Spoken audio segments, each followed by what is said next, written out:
from around the world. This is ABC 2000. Once again from New York, Peter Jennings. Once again from around the world, because let's go right overseas now, first to Paris and then to Vatican City. As we look at Barbara Walter sitting there, we're reminded that the Eiffel Tower was created for the World's Fair in 1889, and here we are more than 100 years later, and Barbara's told us a couple of times today, looking at a city that was just determined, Barbara, to go all out, right? It sure is. It was lit by gaslight 110 years ago, and they almost tore the thing down and then decided to keep it. Well, there's a tremendous air of excitement. You can hear the people shouting. You are looking at the Eiffel Tower and all of the people around it, where in approximately 15 minutes there will be 20,000 lights, much more than you see now. There have been climbers, mountain climbers, putting those lights up, Peter, 8 tons of them, and a pyrotechnic display that they say is unlike any other fireworks that you've seen. There had been a countdown that was going to count the hours and the seconds, but there was a glitch today because of the storm, and we don't have the countdown, but still it's magnificent. That's the Champs-Élysées, and there are Ferris wheels there that at midnight are going to look as if they're rolling down the street, 11 of them, all different decorations. It's a very exciting night here and a beautiful night. Thanks, Peter? Barbara. It's fascinating to see all those people on the Champs-Élysées. Somebody did a study of the 20 most famous streets in the world, and clearly it was the Champs-Élysées in part, the liberation of France, when the Allies marched down there, and at the beginning of the war, when the Nazis marched down there. Let's go. Welcome back to our Millennium coverage. Roger Goodman, who's our director and has been here with us since early this morning. We have a shot of the control room, please, because we are faced with something of a challenge now. It's going to be midnight all across Western Europe now. We want to help you celebrate it in Paris and in London, and in Rome, and we want to celebrate it in Poland, the Netherlands, the Czech Republic, and Italy, and Norway, and Sweden, and all those places, and that is almost impossible to do without just hanging on with the International Television Consortium. Every one of those little squares in that room represents some place in the world with which we are trying to make a connection today. And I must say, we've been pretty successful for most of the day. But it does reflect, as we embark on this great sweep of midnights across Western and for parts of Central and Eastern Europe as well, what a technological age we live in and what a challenge this has been for the day. I don't say that, thanks, Roger, in any self-aggrandizing way for anybody, but everybody's done a great job, and we're very pleased. Let's go to Paris. Let's just listen to Paris for a moment.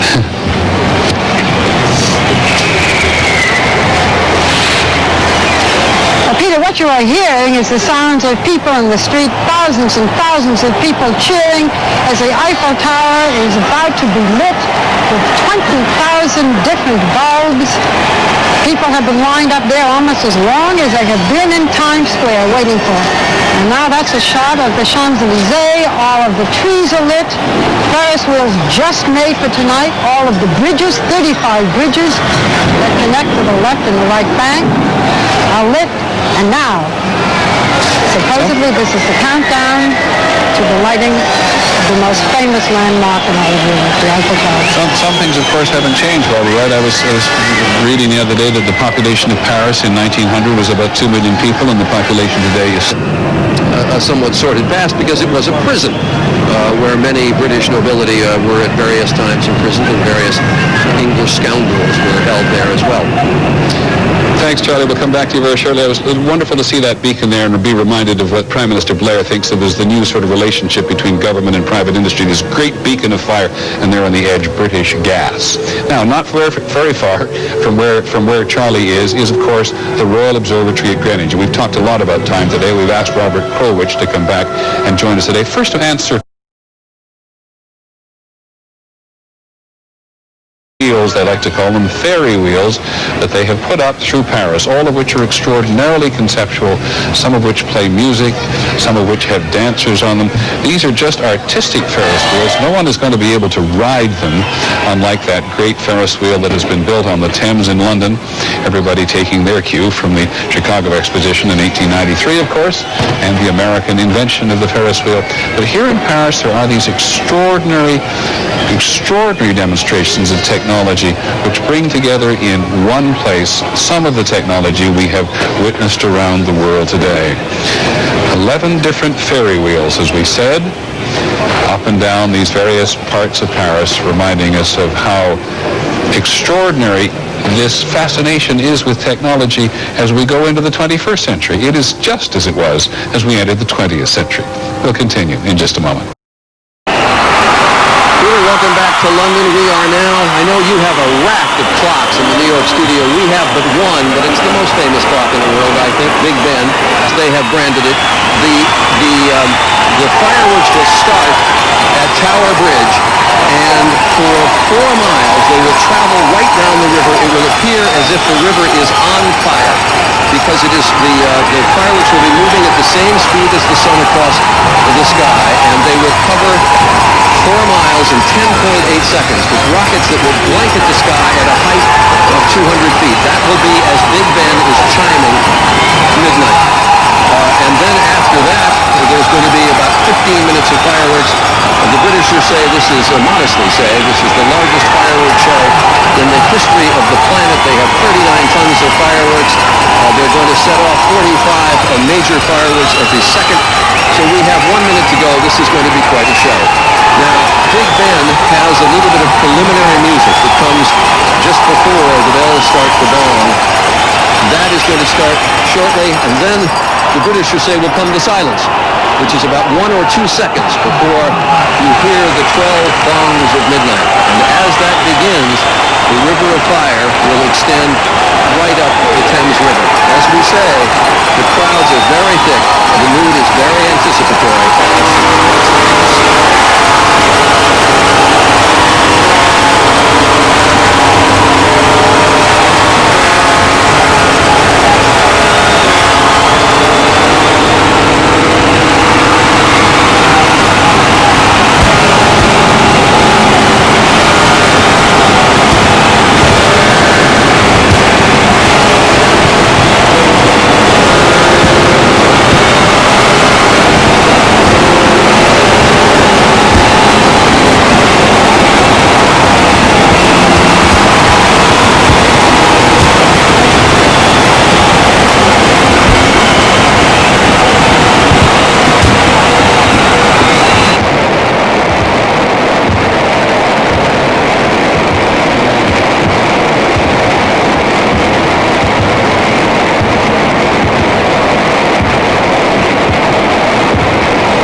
Two-thirds of them. So it is an idea that has spread around the globe for 2,000 years.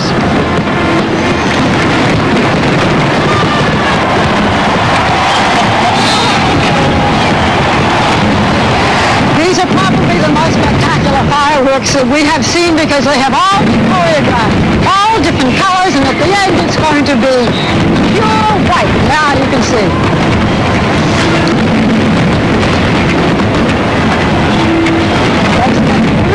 Planning this.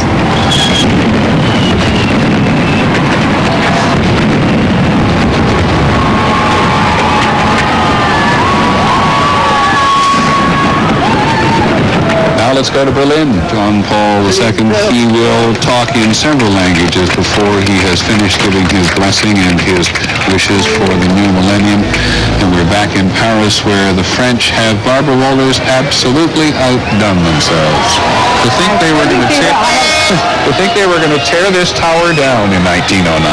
Can you imagine? And they only left it because it had a radio area. Well, what you can see now are the sparkles of those 20,000 lights that mountain climbers literally had to climb and put up there. There is now a beacon that's going to You can see it now. That's going to be going all through the year 2000. All of those lights sparkling. And the Eiffel Tower finally did it. This is the most famous landmark in Europe. And 4 billion people, they tell us, will be watching this all over the world. It was something. That's the beacon at the top, 1,000 feet high. Can you hear the people? There are probably as many as in Times Square shouting and watching this magnificent spectacle.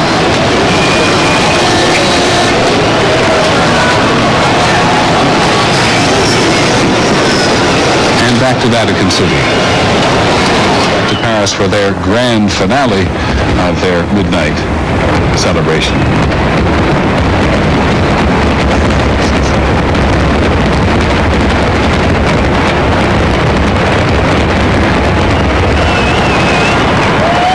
It started at the bottom and then just kept enveloping it in all different colors, probably the most spectacular fireworks we've seen yet. And then the whole of the Eiffel Tower was lit by 20,000 bulbs and Christmas lights, so that the entire city is reflected in this glorious landmark. And you know, Peter, this is a great night for Paris. As you pointed out earlier, they've had some very difficult times, occupied by the Germans. 2 world wars fought in this country, and now it is a very happy and exciting time.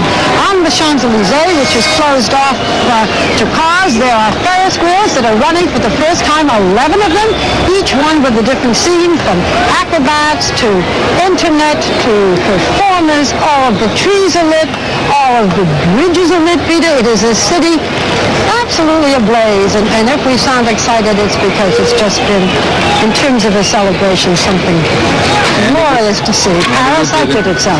Thanks, Barbara. I apologize for interrupting. We could not complete this midnight without going to Madrid, which isn't perhaps quite the city with a sense of a wish to share their wishes for the new millennium as well. Our coverage of ABC 2000's Millennium Around the World will continue in just a moment.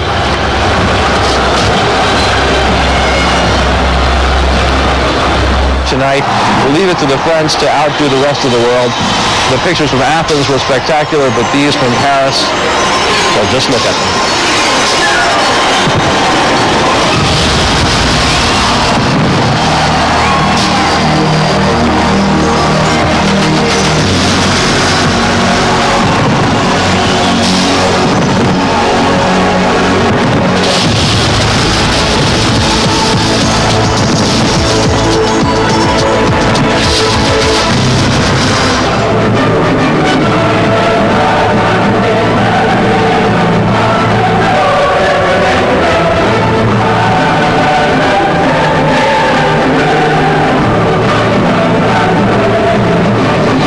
More chance this century to hear Ode to Joy, which has been played. We've looked at the world with such a sense of awe today. This is one more chance to see some, or at least one, of the 11 different Ferris wheels, or wheels they like to call them, ferry wheels, that they have put up through Paris, all of which are extraordinarily conceptual, some of which play music, some of which have dancers on them. These are just artistic Ferris wheels. No one is going to be able to ride them, unlike that great Ferris wheel that has been built on the Thames in London, everybody taking their cue from the Chicago Exposition in 1893, of course, and the American invention of the Ferris wheel. But here in Paris, there are these extraordinary demonstrations of technology which bring together in one place some of the technology we have witnessed around the world today. 11 different ferry wheels, as we said, up and down these various parts of Paris, reminding us of how extraordinary this fascination is with technology as we go into the 21st century. It is just as it was as we entered the 20th century. We'll continue in just a moment.